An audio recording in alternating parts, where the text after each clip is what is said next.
Today we're joined by Alan Cossey, who's going to be introducing his standard module object generation utility with the lovely acronym of SMOG, and he will make everything absolutely clear and totally unfoggy as the demonstration progresses.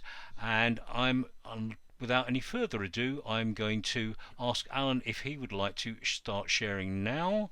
He should be able to take over directly. Right, just 30 seconds about me, then we'll get into the presentation proper. My name is Alan Cossey. My background is chemistry, degree in natural sciences, chemistry mainly, back when it was nearer to alchemy than proper chemistry.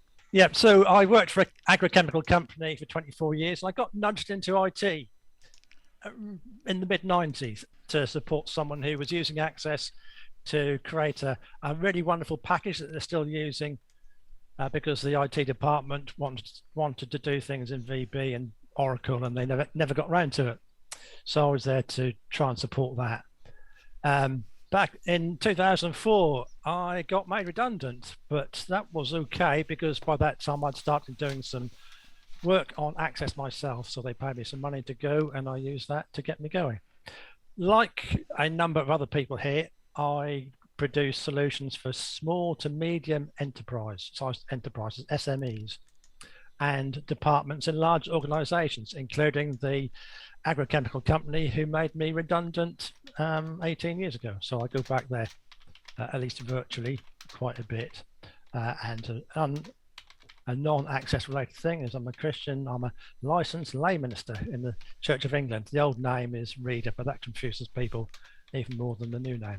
So that's enough about me. So let's get on and do some Access stuff. SMOG. What we'll be looking at is Access VBA, writing Access VBA to simplify things. Now that may sound a bit strange, but the add-in creates some extra VBA to make it easier for the developer to handle objects in the database. So for example, I've grouped the presentation into 3 groups, and I've described them as irritations that SMOG helps overcome. Obviously you can do lots of stuff in VBA, in Access, but you can make it a little bit simpler. So for example, the main part of SMOG is that if you want to refer to tables and other things like queries, fields, parameters, forms, and reports, you have to use a string for their name. So for example, if you've got a form here, an open one called form main, you describe it as it's shown on there, forms, open bracket, and so on. When a form is open and it's got a module, you can refer to it as form underscore the name. But if it's not open, you have to put in a string, and people do spell things wrongly. And embarrassingly, sometimes we don't notice it, and our customers do when things don't work. So the second example there of normal VBA is a database object DB and referring to a query def called Q cell select query main, or if we've got say a DAO record set, a field might be called phone. Now, any misspellings of those, any changes, you don't get them picked up by compile time checks, and also you don't get any Intellisense. Another one is, I might need to read this through twice for people to understand what I mean, but the ease of persisting variables across sessions, both at user level and application wide, can be a bit of a pain. If you want a record, a value kept for a user alone, you can use the registry, but I don't like using the registry because I'm nervous about that sort of thing. A better way of doing it is to record it in the database, and I'll just show you a quick and easy way of doing that. And then if there's time, I'll show you another one. Again, there are certain application settings and database properties, again, which you have to use strings for, and I'll show you how you can avoid that. So I'm introducing you to a new verb in the English language, smogify. This is when the add-in creates some objects for you, which will allow the use of Intellisense and compile time checking. So that's nearly all the PowerPoint done. I'll come back to one at the end because there are some limitations. So if I say that's all, folks, and can someone say to me, please, you forgot the limitations, Alan? So here we are. Can you see my database? Can you see that okay, Colin? Yes, I can. Thanks. Lovely, thanks. You probably can't see the items in the navigation pane very well, but we don't really need those. What we've got is a simple database with one table and 4 records in it. Me, my old dog, the comedian, and the dog I had when I was 4 years old. And we'll be using that table for the demonstration. But I want to show you getting some code straight away because I know that we're all geeks here and we like code. So what I want to show is how using SMOG can simplify code for us, basically. So in this first routine here, I'm going to output to the debug window all the field names of this table. And the nice and easy way, simple code, we set a database variable, we set a table def, and we do a loop, and it prints the names of the fields, and we tidy up afterwards. Easy peasy. For SMOG, we do this. So we get the same data, okay? But what you've got, instead of 7, 10 lines of code, we're down to just 4 lines of code. And I'll take us through it. We've dimmed our field as before, and then we're looping through the fields in a table that's part of an object that we've created called table demo. So it's a bit simpler, and you can't misspell table demo. Let me show you the sort of things you see with Intellisense. Now, when I ran through some of this with Colin last week, the full stops, the periods weren't very clear, so I'll try and point them out to you. So here we are. This is the object that's been created by SMOG, and you can see the names of the fields in there. You've also got a property, a core table, and the actual name of the demo table. So if we go for table, you can see that you can get all the properties and stuff that belongs to that table. Let's have a look at queries, non-parameter queries, very similar. Again, we've got 7, 10 rows of code coming down to 4. And let's run this one. And look, Alan can't spell the word human. So let's end that. Note that this is compiled, but the spelling mistake was not picked up. It should say humans. So let's try running that again. And this time the code outputs the values that we're expecting. Let me do that again. So it's done the same sort of loop as we had with the table. And again, the code for running it with SMOG using the objects that I'll show you how to create in a user interface using a form later on, we get the same things, okay? So fairly simple so far. Let's now get a bit more exciting. We'll have a parameter. So let's open the form that we'll use. And you might notice that rather than doing do command dot open form, open inverted commas, type in form parameter query, close inverted commas, I've got an object here. Okay, so compile time checking and Intellisense. Here is the code we're going to use for what I'll call the classic VBA way. Actually, let's not do it that way. Sorry, I should have clicked the button over here. Clicking this button here is going to print into the immediate window values for the humans in the database. Right, so pretend I've clicked the button. So here we go. We've got our code, simple, classic stuff again. And look, Alan Cossey can't spell his parameter name properly. But note again, everything has been compiled. And that might be your customer who's finding that error, not you. And Alan Cossey can't spell something else. Can't spell date of birth. That should be the end of the spelling mistakes, by the way. But I just wanted to show you how those mistakes have not been picked up by compile time checking. Right, so the code. So we've set up a query def, and we're working through the parameters. And this code here is I suppose people know it, but I first ran into this in Ken Gett's book, Access Developers Handbook, 1997. So it works out what the parameters are. I'll show you the query. So this is the design of the query. Simple one, show all the records, where the species is, the value in that list box. So we've got humans chosen. If we run the query, we should see all humans. So let's run that again. Debug print auto classic. Yeah, so showing the humans, let's see who the dogs are. So the dogs are shown this time. Okay, so that's standard VBA. We've got but note how many strings we've had to fill in. Filled in the name of the query. We filled in the names of the fields. Again, we spelled them incorrectly. So that was debug auto classic. Let's do it using SMOG. And similar thing, but instead of 16, 20 lines, we've got 11. Run this through, and we see that we get the same code, we get the same values. Okay, so it's working.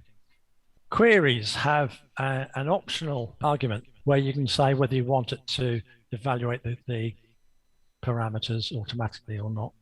Remember, the parameter in the query is the value from the list box. So it runs through, and we've got the field names. Don't know if you can see the full stop there, the period there. So that's Intellisense. Intellisense all the way through. No strings. So that has worked. Let's go on to doing the value of the parameter manually. I'm using a different parameter query. The only difference is that the parameter is just given a name. So we're not explicitly setting it to the list box on the form. And so if I've typed this in the right way, yep, still showing the dogs. So the code is, that's our query def, and we set the parameter value manually, okay, using the module details. Form _ form parameter query dot list human or dog. And again, we've got string, string, string, string, string. Alan doesn't like strings. He doesn't have to have them. So let's do this the SMOG way. Again, same results. And instead of 14, 18 lines, we've used 12. Not a big reduction, but again, no strings. So you can't spell it wrong. This time, we're doing the parameter manually. There's a dot there. So with section, and we've set the parameter. Just to show you a bit more, these are the bits hanging off this new object.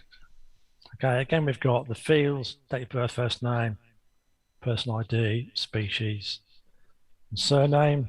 We've got the name of the object in SMOG, the query itself with everything that hangs off that, and we've also got the parameter. Okay, I'm nearly to the point where I'll show you the actual code that gets generated. And then before we do that, I'll just show you one last item. You don't have to use objects that you set up in the user interface, which you haven't seen yet. You can run SQL and still get Intellisense. For example, I'm using the names of the fields in the table demo object. Right. Hopefully that hasn't confused too much, and I'll show you some code now, what's actually involved. I'll show you the user interface, which you can get to either, remember this is an Access add-in. If there's time, I'll remind you how to install an Access add-in. This is my one, standard module object generation. This is the user interface, not too much to it. Another way of getting to it, you can type in SMOG, and let's do that again to show that it actually works. Yep. And the first time you did it, which I did in my practice before everyone turned up, there's an extra little menu comes up in the VB editor. Right, so let's go look at the user interface. This is where you decide which items you want to smogify. Because if you, say you have 100 queries in your database and you only want to use 3 of them with SMOG, you don't really want all the code for the other 97 sitting there taking up a bit of space. So what we have here from these 2 columns, these are all the items that can be smogified. Please ignore these 3 uses tables I'll explain what they are later on. That's a separate thing. If you sell dogs to be smogified, we'll add it across here. And then you generate the objects, or you generate the objects and close the form. Let's generate the objects and close the form. Okay, all done. So let's see what's been generated. Let's look at the tables, what tables we've got.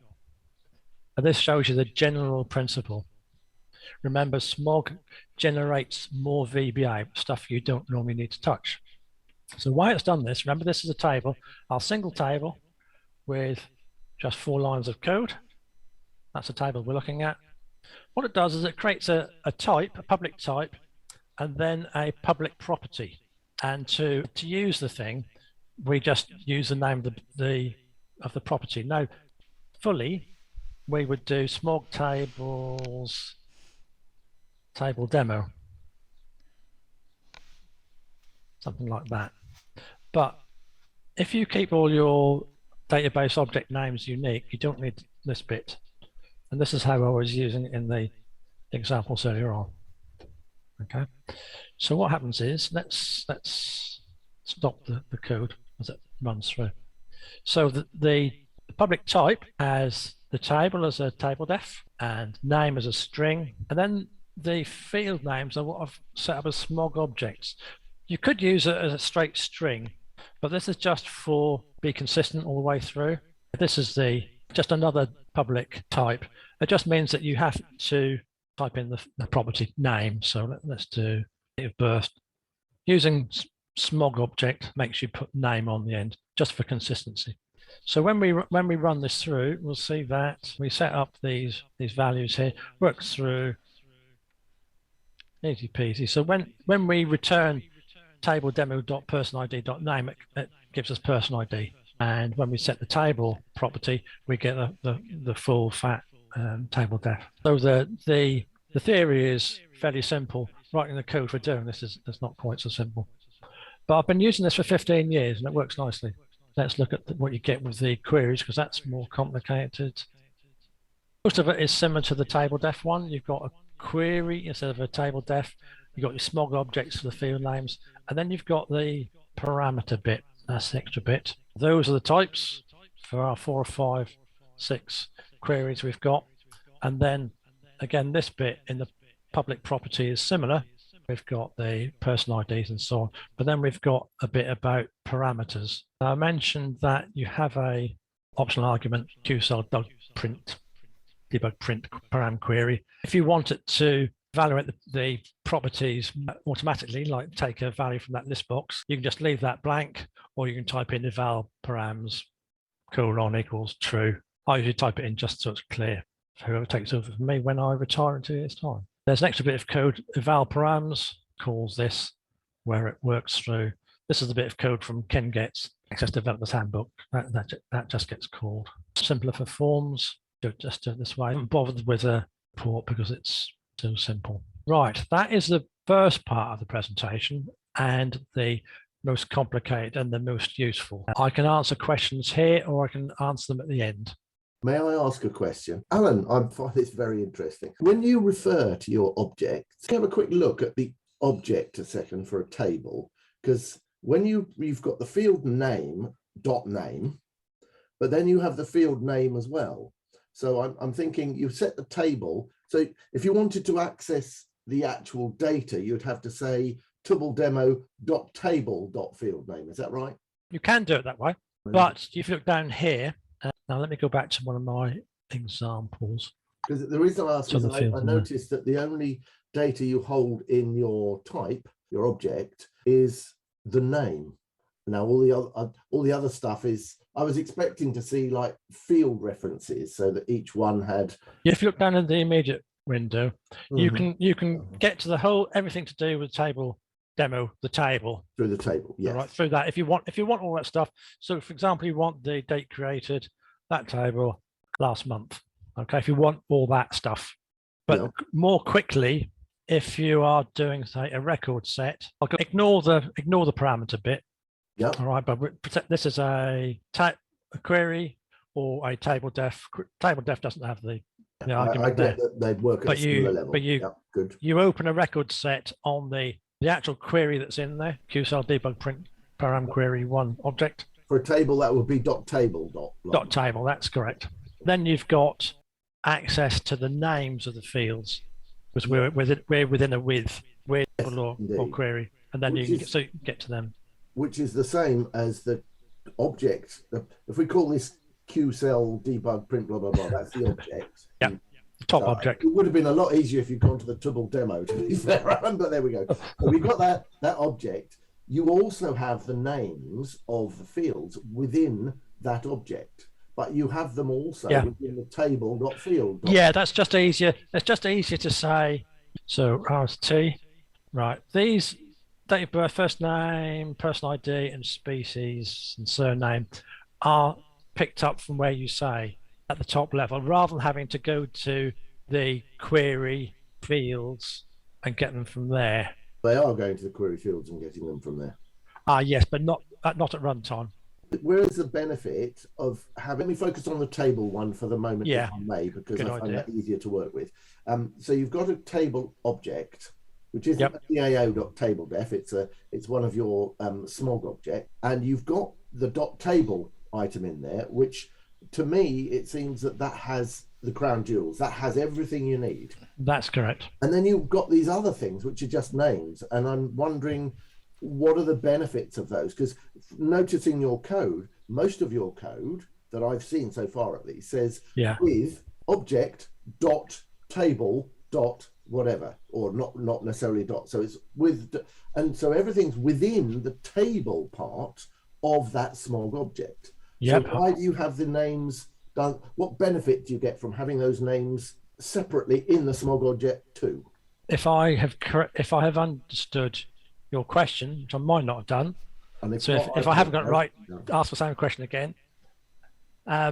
You get to them with Intellisense. But where? Because you get to them with Intellisense with table fields whatever, don't you? No, you don't. No, not fields, but tabledef would give you the fields with Intellisense, the field name. Using SMOG or normally? No, using ordinary. Well, if you using SMOG, you've got your SMOG object followed by the .table, and then within there you'd have the field names. Yep. In Intellisense. Let's have a look. So you got down there Tubble demo. Yeah. Yeah. You don't need to go to fields. If you just say dot, and then what's a field name in Tubble demo? There's no field names, are there? Not in the table def itself. Right. No, you're correct. So that's why you need those. That's helpful to. It picks them up at the design time. Yeah. No, that's. There might be other ways of doing it, but this. No, obviously you've got fields, and then it would give you. If you said fields, and then I would think it would give you in that. But I guess that's. No, it wouldn't even in there, would it? No, fields no. Dot. Try fields dot. No, it doesn't even give you it in there. So it doesn't give you the field names at all, which is the very good answer for why you have to put those in your SMOG object. I do like this, Alan. I don't want to ramble on because I've taken up too much time, but I do like this. Can I just come in and say that I express exactly the same incredulity? I thought surely this is all here without having to add Smogify, and I found out exactly the same as you, that no, you couldn't do it. I mean, it seems that if three basic advantages: one, you've got Intellisense; two, you reduce the risk of human error typing things in; and three, shorter code. Is that pretty good? Shorter code that you see. Okay, that you interact with. You get those extra modules added, but you don't go into them. Shorter code as far as the user is concerned. Less code to write. Yeah, I think it's also it's tidier code. Okay, I mean, okay, you've got those extra modules that are created, but they're tidy modules. Yeah, they're not messy. They're tidy, and then everything that you write then becomes tidier. I mean, it's probably a bit more difficult for someone who doesn't know SMOG to understand, or why is this happening here? But if it's, it's defined there and the names match, because you've set it all up so that the names match what is actually in your database. And one of the questions I was going to ask you earlier, but you've already answered it, is can you select which items you want to include? Because if you've got, some people have massive databases. Yeah, that's all that crap in there for things that they don't use that often. But Yeah, these are ones that have not been included. So let's take dogs out again. No, Alan, do you want to take another question now, or do you Yeah, want to? there's a couple from Chris. A couple from Chris is exactly where I was going to pass. So, Chris, if you could unmute yourself. Right. Hello. Oh, Hi. Yeah. Two questions. One, you showed us the parameter query. Are you in your parameter queries? Are you actually specifying the parameters as you would on the ribbon by clicking on the parameters option and then typing in forms, whatever? oh yes, you do sometimes, and it's something to do only with append queries, and I couldn't reproduce it before this afternoon. In my limitations last slide in PowerPoint, I've got some notes on these. Sometimes, at least, you have to specify the. So let's go into a query. You're talking about that, are you? Yeah. Yeah, sometimes, but I've not here. No, but you're still able to pick it up. You're still able to pick them up. Okay. Yep. No, so right. so if you get, I couldn't reproduce it. I know I've had some problems with append queries. If you get a problem, just go back to doing it the classic way. Okay. Okay, and then the other one is union queries, crosstabs. Yes. Yeah. The only problem with crosstab queries is that when you do your generating your objects, you only have a set number of fields. Yeah. So you can see I've got that's a crosstab query. So if I just do you a quick bit of, let's have a look at the query. Right. So we've got 5 fields. These are the 2 which might change. You know, if we had a name of a banana or something in there.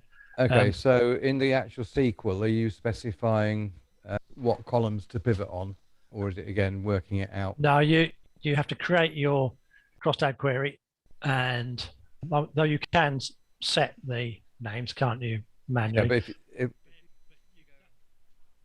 if right click on the top part of the query, and then look at properties. Somewhere on there, you've got column headings. Yes. You're not specifying. No. Yeah. No. But if you're at runtime, you get another heading generated. SMOG will only pick up the ones that are done when you've done that. Right. When you've generated it. That was going to be my question. If you've already smogified an object and then you add new fields or change fields or whatever, obviously you'll need to redo the SMOG in order to pick them up. How does it handle that? Does it wipe out the original code automatically? Yeah, deletes the old SMOG queries. So basically you're saying any type of query, with the possible exception of append, which you've had some issues with at times, every type of query works with this method? Yeah, with one more count. Let me show you the last slide. I'll come back to the other stuff. It won't take long. These are limitations. If you've got a query, if you don't know what the data type is, if Access VBA cannot work out what your data type is in a query, then you can't set a query the way I've done it. You get a notification. If you try doing Intellisense, it'll come up and say it doesn't know the parameter. So you have to do it the old way. Just mentioned about append queries, you may need to declare the parameters. Crosstab queries, you need a fixed number of columns, or at least you'll only get to see the results, the ones that are there when you smogify your query. And I can't remember why I did this, but somewhere in my code, I've got a bit of code that if you've got a module called module 1 or module 2, you'll delete it. Can't remember why, but hopefully you don't call your modules module 1, module 2. But that happens, and I can't remember why. Those are basically the limitations on this. Speed-wise, when I first did this all those years ago, I did some checks on speed. I couldn't notice anything. I did some checks on whether there are any memory leaks. There weren't any that I could notice. When you do this generation, and you've got lots in here, I mean, it depends on how fast your machine is. But for my biggest database, 2 or 3 seconds, something like that, for shed loads of stuff in there. So it's not a big deal at all. If you actually say you have to delete, let me just delete QCell humans. Delete. Yeah, do. So when you run this again, you'll get, I'll say, oh, you used to have QCell humans in there, but it's gone now. So I'm taking that out. So it's got some error handling in there. Okay. So just to confirm, it does take it out. Yeah, you can see it's no longer, that was QSOL humans, not in this list here, nor in this list here. So it's gone. And it's gone from, because SMOG deletes the standard module for queries and completely regenerates each time, that's no longer there. Splendid.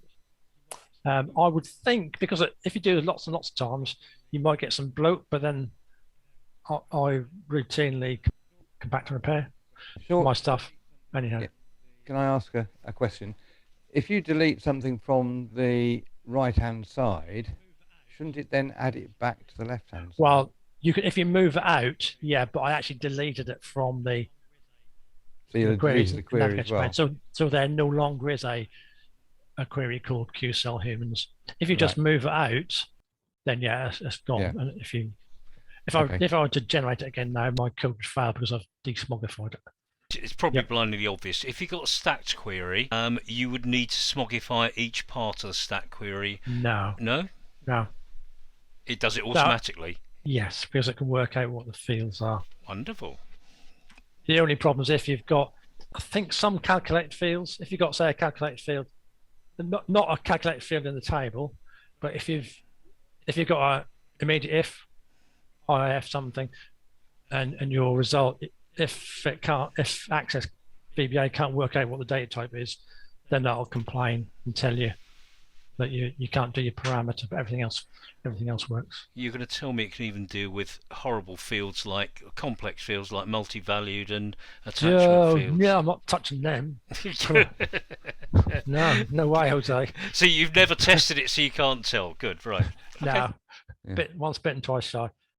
The other bit is other two bits are if you want to persist some variables, which I call PPVs. What are they? Persisted public variables. So basically, I've made up a national insurance number, which is a thing used in the UK. You can generate it, and if you want to say what is the national insurance number, WA1234, and you can set the national insurance number. That's just not updated there. If you come out and go back, that'll come in. That'll work. But so it's set. Now that is a local table. USysPBVs. Okay, look at the table. There's the value, and you can have a table in the back end as well, which is here. If you haven't got one, you can, and you want to set one up. If this is open and you haven't got a table in your remote database, your back end, this will generate it for you. And then lastly, so the remote ones are values that all users will have access to, and these are ones that are just in your front end. When it copies it across, you get the option of whether you want to copy the little ones across. And the last bit is these application options. This is something that I very rarely use, but I set it up so it's still in there. If you want to say find out whether your database or the application actually always uses event procedures rather than macros, you can, in your code, you can type in get option open bracket this, hope you've got it correct. Or if you smogify, slightly different version of smogify, you can just use this code. Always use event procedures. What it does is it copies a whole pile of stuff from a standard module in the add-in. So if I just show you what you get, I won't do it again because it just doubles everything up. So options, yeah, copies all these things across.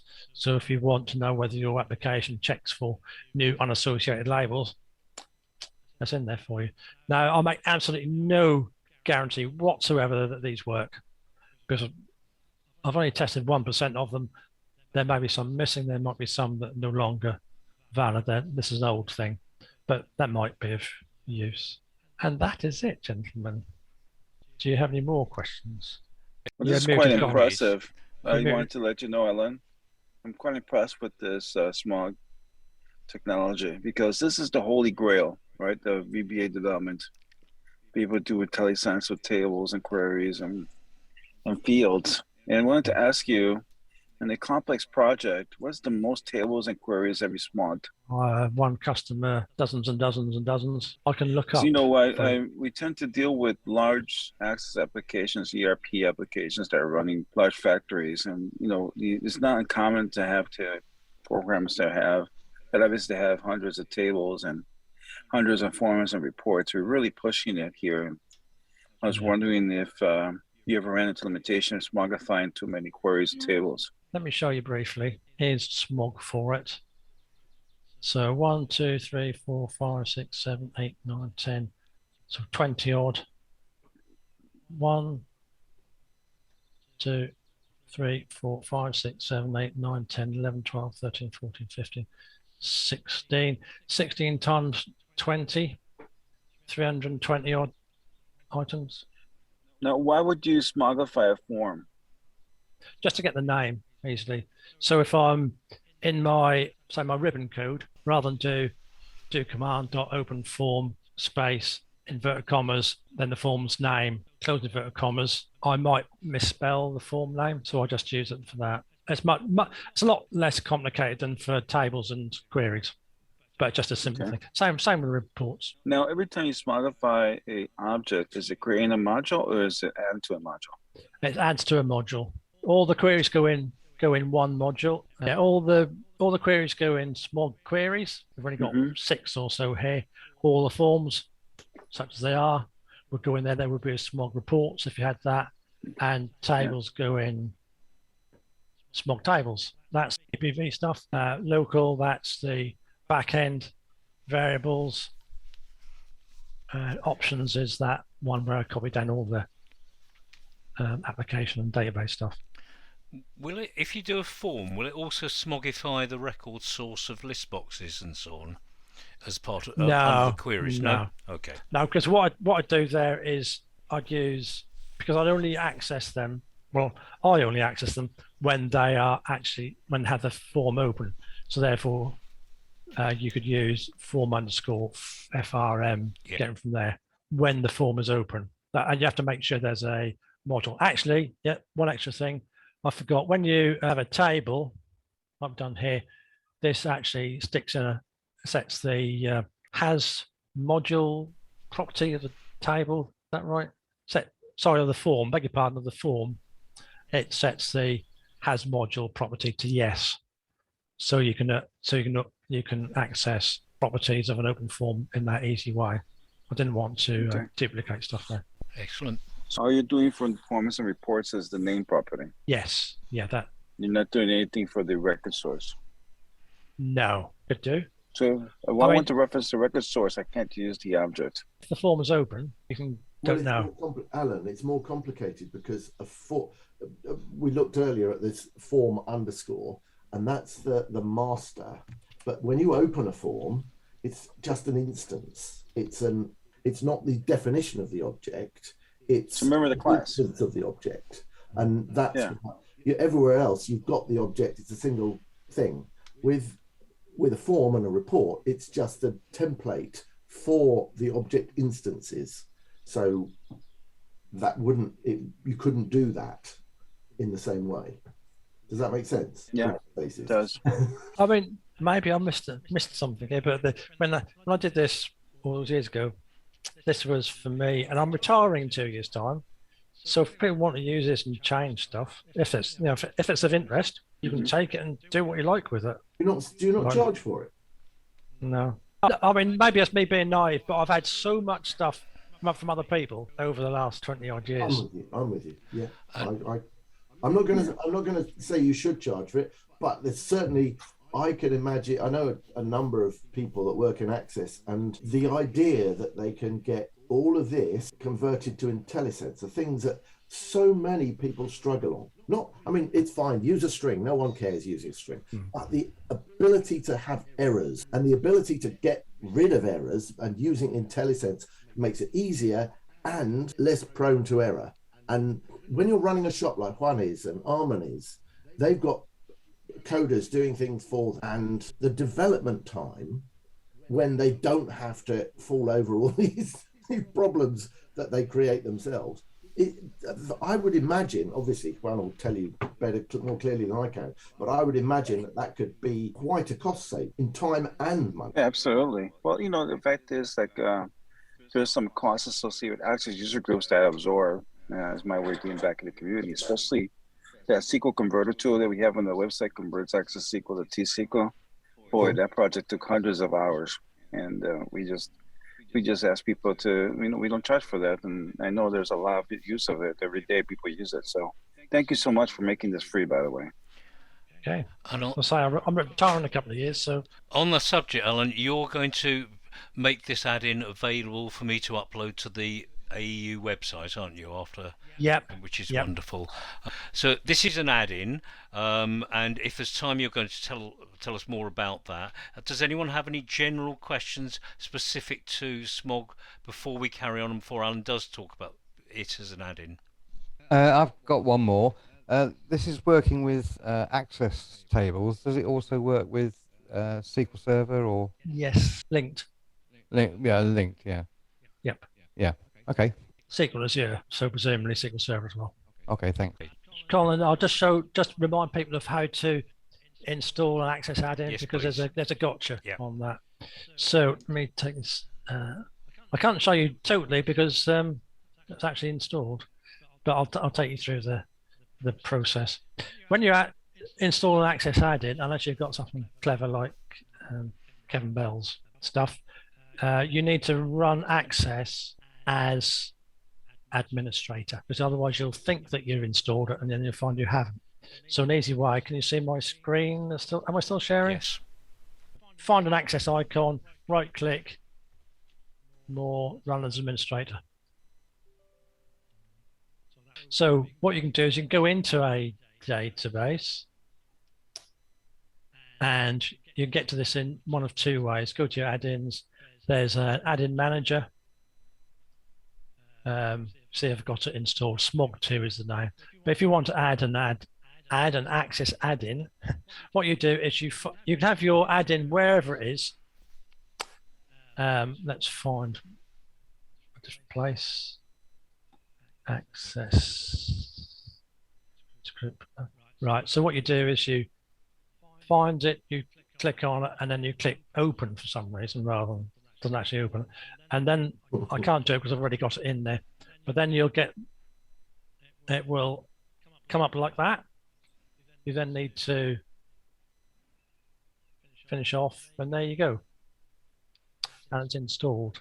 I think you need to add it as a trust location as well. What it does, it takes a copy of your add-in from wherever you put it, and it puts it into an add-ins folder, which is, I shall find it for you, tell you where it is. It's, so for example, on mine, it is username, app data, roaming, Microsoft add-ins. But basically it takes a copy of your add-in and sticks it there and uses it. Will the add-in work in 64-bit as well as 32-bit? Yes. Right. Yes, as of last night. Yeah, I did it. I haven't tried. I haven't used it extensively. All I've done is I converted it last night, and it seems to work okay. All right. Thanks. Actually, well, it's certainly the end result works okay, because I've got a customer who's uses some 64-bit. The add-in, all the smogifying stuff seems to work okay as well.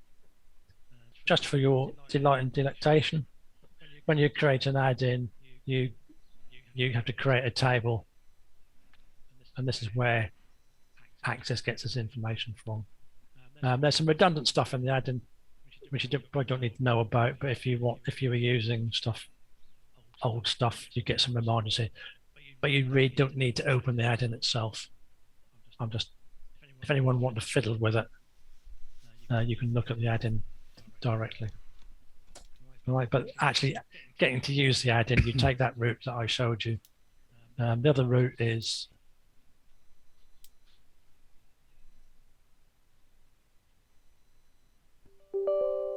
right, that's just asking me that. Sorry, hand up from Klaus when you're ready. Right, so you can get to your installation here, and off you go. All right. So that's basically it. just a short one. Is that add in with source code? Can I look at it? Because normally the add-ins are without source code. Oh, so they are hidden. Yeah. You can see them in.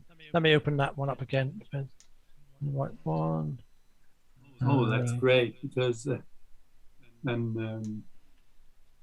I don't understand something, I'm always looking at the source code. So I mean, it might not be the sexiest code, but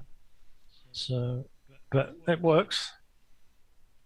Oh, great! Thanks a lot. So if we look in the here we're in my demo database, and if you look in, you can see this is your actual database stuff, and here is the code from the add-in. I see. One thing to watch out for: sometimes if you're doing things and you find you've actually got something here selected, you're actually in the add-in code rather than the database. Just watch out for that. Thanks a lot. Right. Thank you so much, Alan. Are there any other questions? I hadn't realised Klaus's hand had been up, so thank you for that, Adrian. Anyone got any other questions they would like to unmute? And what is a lay minister? Oh yeah, a bit like a volunteer vicar. Did I do all right on that, Alan? Yeah, except we're normal. We're normal people. I felt embarrassed thinking I ought to delete that before you saw it in case it was totally wrong, but it was my best attempt, so no one contradicted me anyway. Right. Teaching and preaching in a pastoral context or something. That's what we do.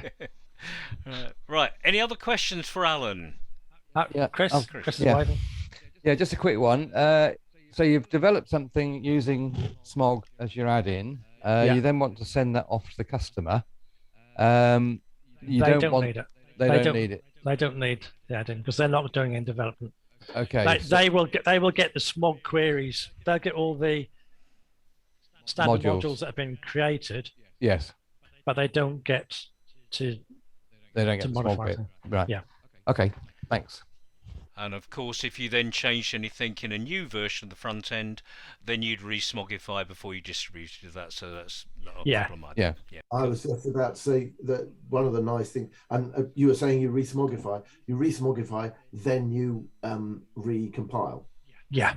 Recompile. But one of the nice things about this is that it works on your code, which is text data essentially. So this is unless it's working in anything specifically 64-bit, which I don't see any of this is that dependent. This is all about stuff which is bit agnostic, if you like. So that's why you wouldn't expect to see too much problems moving to 64-bit.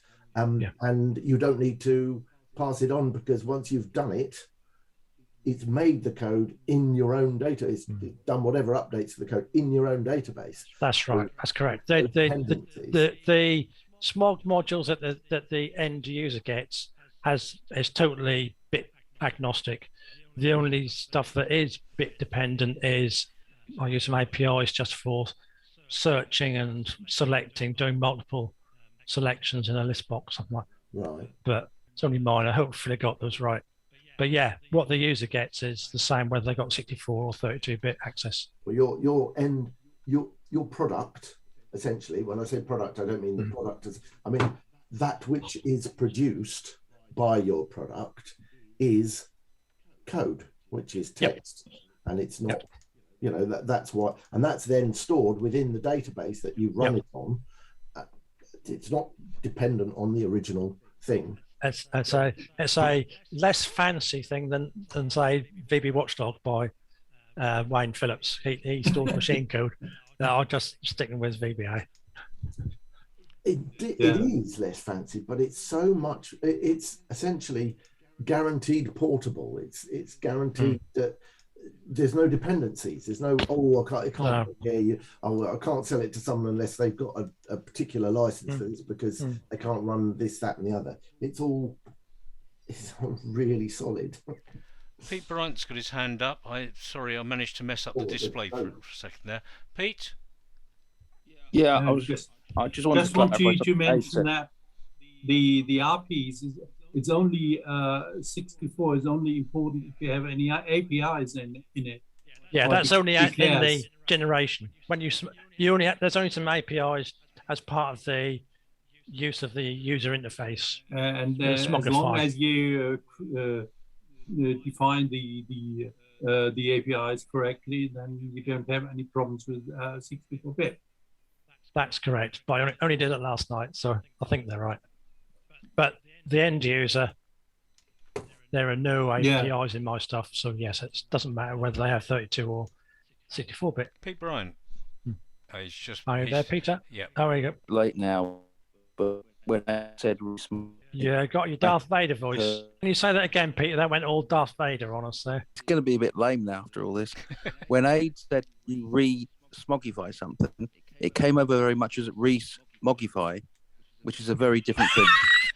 That's a British politics job. Mr. Rees-Mogg is an interesting gentleman in the British Parliament.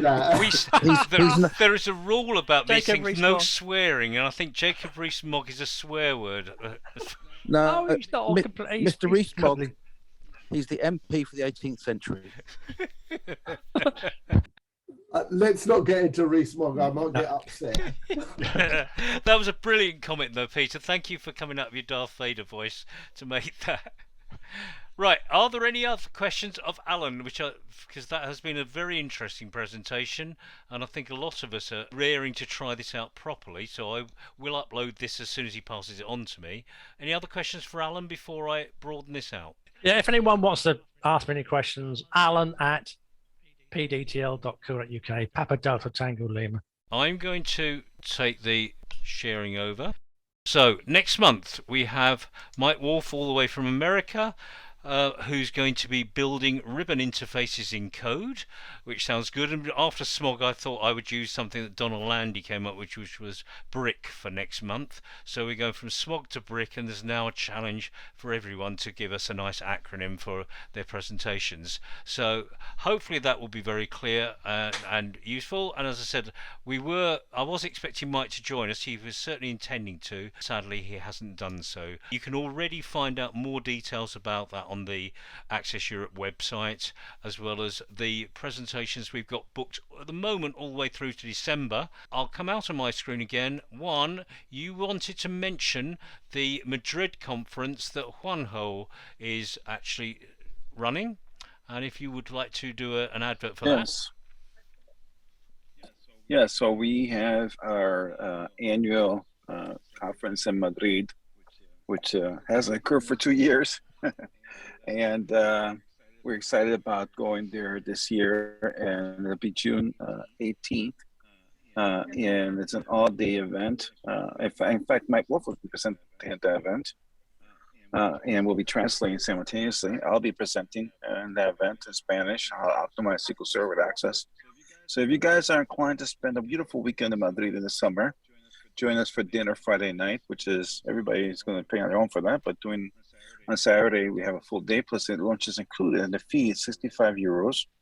Then after the conference, we're inviting everybody to a restaurant for breaking bread and further drinking of wine and beer. And so the process will be a beautiful weekend. So I'd love to have any of you guys are interested. If you can help me promote the event, I put the link in the comments.